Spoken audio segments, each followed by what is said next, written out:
सलमान आबिद साहब, जिस तरह कानून में तब्दीली कर दी जाती है और बाद में ये कहा जाता है कि इलेक्शन कमीशन किसी भी हुकूमत के मामलात में मुदाखलत नहीं कर सकती है, आपको लगता है कि क्या वाकई ही ऐसा है कि इलेक्शन कमीशन किसी भी मामले में मुदाखलत नहीं कर सकती? और साथ ही साथ जो ये इल्ज़ामात भी सामने आ रहे हैं कि कहीं ना कहीं कोई ना कोई और वो हो रही है, कोशिश की जा रही है कि इलेक्शन अपने हक में कर दिया जाए, तो आपको लगता है कि जो शफाफियत ना होने के दावे या किए जा रहे हैं, इल्ज़ामात लगाए जा रहे हैं, उनको इलेक्शन कमीशन डिनाई कर सकेगा? किस हद तक यकीनी बनाया जा सकता है कि ये बल्दियाती इलेक्शन शफाफ हो?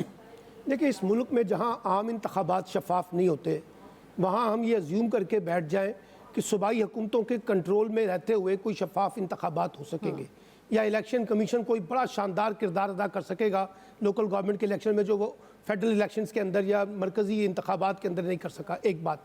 दूसरी बात देखिए, जो बुनियादी मसला क्या है, 18वीं तरमीम के बाद जब वफाक ने अपने इख्तियारात सूबों को दिए तो सूबों ने अपने इख्तियारात नीचे देने थे डिस्ट्रिक्ट को।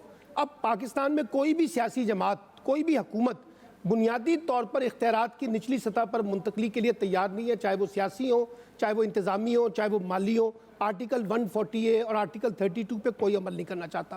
अब एक और चीज़ आप देखिए कि यहाँ इस वक्त जो इलेक्शन का मसला है उसमें तो पीपल्स पार्टी और MQM का बाहमी नेक्सस है। दोनों इंतखाबात नहीं चाहते हैं, दोनों एक दूसरे के कंधों पे बंदूक रख के इलेक्शन को पोस्टपोन करना चाहते हैं क्योंकि इलेक्शन उनको सूट नहीं करता। अभी आपने कहा कि बिलावल साहब ने कहा कि कराची से मेयर आएगा, ये क्या लाड़काना से मेयर लेके आना है?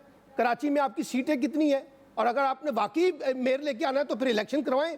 आपने किस तरीके से ये सारी चीज़ें, जिस तरह का माहौल बनाया है आखिरी लम्हात के अंदर, जिस तरह से इस्लामाबाद में लास्ट मोमेंट पे आपने यूनियन काउंसिल की तादाद जो है 102 से 125 करके इलेक्शन को पोस्टपोन करवाया। MQM जो है वो अब एक नई शक्ल में मुत्तहिद हुई है, उसके ख्याल में उसको अभी टाइम चाहिए, वो यहाँ पे रीऑर्गेनाइज होगी, मुनज़्ज़म होगी, फिर उसके बाद लोकल गवर्नमेंट के इलेक्शन में जाएंगे। तो ये सारे नेक्सस बने हुए हैं। पंजाब में भी इलेक्शन नहीं होने दे रहे, KPK के अंदर इलेक्शन हुए हैं लेकिन वो फंक्शनिंग में नहीं है, बलूचिस्तान के अंदर इलेक्शन कंप्लीट नहीं हो रहे हैं, इस्लामाबाद में इलेक्शन नहीं हो रहे हैं, कराची, हैदराबाद, दादू वगैरह में इलेक्शन नहीं हो रहे हैं। तो ये सारा खेल हमें बताता है कि पाकिस्तानी सियासी जमातों का जो जमहूरी मुकदमा है वो कितना कमज़ोर है। यानी जहाँ डिसेंट्रलाइजेशन करनी थी, डेवोल्यूशन करनी चाहिए थी, वहाँ ये सारी सियासी जमातें बाहमी नेक्सस के साथ इकट्ठी हो जाती हैं। मसलन PTI इस वक्त सिंध में बल्दियाती इलेक्शन की बात कर रही है, पंजाब में उनकी हुकूमत है लेकिन लोकल गवर्नमेंट का इलेक्शन नहीं हो रहा।